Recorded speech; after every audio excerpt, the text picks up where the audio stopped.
10 Dewan Pengurus Cabang atau DPC Asosiasi Pemerintah Desa Seluruh Indonesia atau APDESI Sulawesi Selatan resmi dilantik oleh Ketua Dewan Penasehat APDESI Zulkifli Hasan di Balai Manunggal Jenderal M. Yusuf di Jalan Jenderal Sudirman, Kota Makassar pada Sabtu 4 Juli 2026.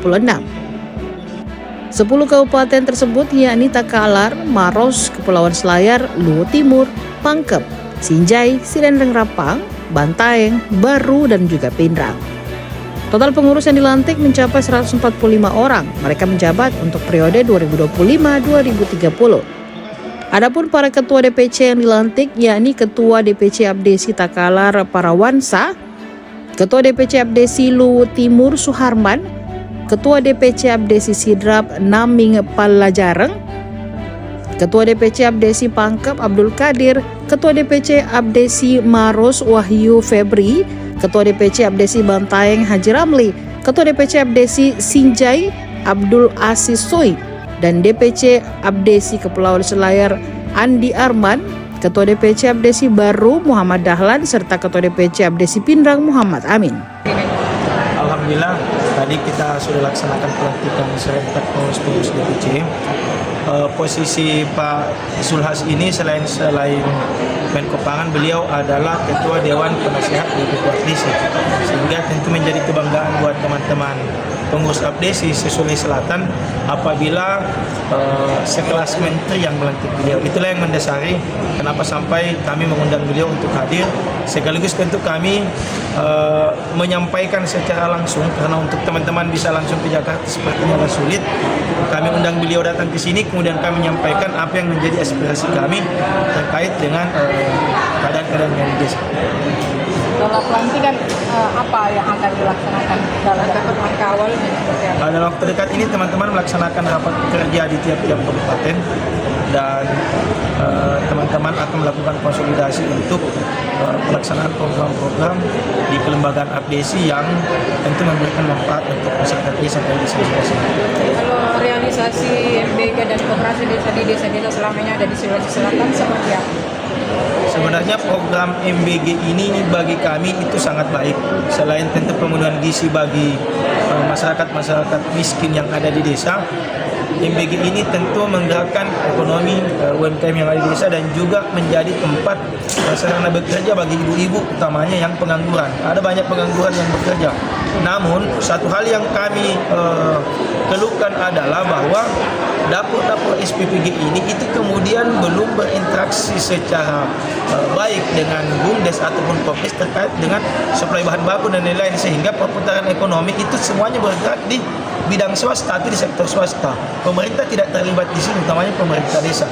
Padahal kalau BUMDes ataupun Kopdes ini yang menjadi supplier MBG, bayangkan suplai bahan baku per bulan itu 1 miliar. Dan kalau ini menjadi keuntungan BUMDes atau Kopdes, tentunya memberikan tambahan PAD desa buat masyarakat desa yang orangnya juga untuk kesejahteraan masyarakat desa. Jadi uang ini berputar di desa. Kalau model seperti ini yang terjadi terus, yang diuntungkan hanya milik pihak swasta sendiri. Itu yang kami tuntut tadi, bahwa tolong suplainya ini melibatkan Kopdes dan BUMDes. Selain yang kami tuntut tadi, Kopdes ini kan dibangun dengan memotong dana desa di tiap tahun selama 6 tahun. Kami sangat kesulitan karena ada banyak program yang tidak bisa kami lakukan. Kami minta ada relaksasi, ada kebijakan. Kalau selama ini dipotong 6 tahun, mungkin bisa dipotong jadi 10, 15, atau 20 tahun.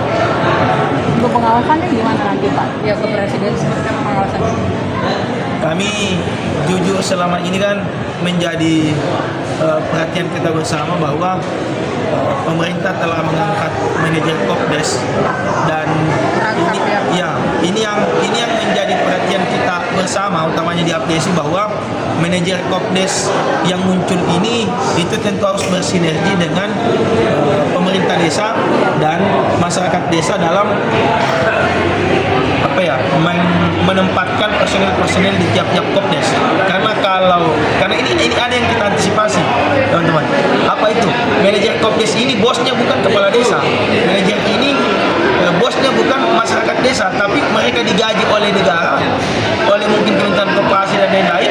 Yang kami takutkan sinergitas ini tidak terjadi. Ada perasaan bahwa kami ini wanti-wanti bahwa kalau ini yang terjadi ya bisa ada clash lagi di lapangan. Iya. Tapi jalan ini koperasi desa Sudah dibangun Bu, tapi bangunannya? ya baru dibangun tapi posisinya belum jalan sekarang. Untuk di Sulsel sendiri sudah berapa yang terbangun Pak Ketua?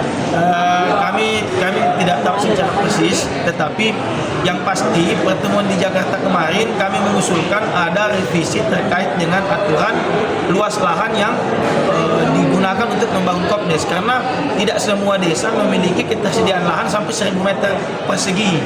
Akhirnya ini yang membuat banyak desa tidak bisa dibangun kopdes, dan ada yang keliru teman-teman. Apa itu?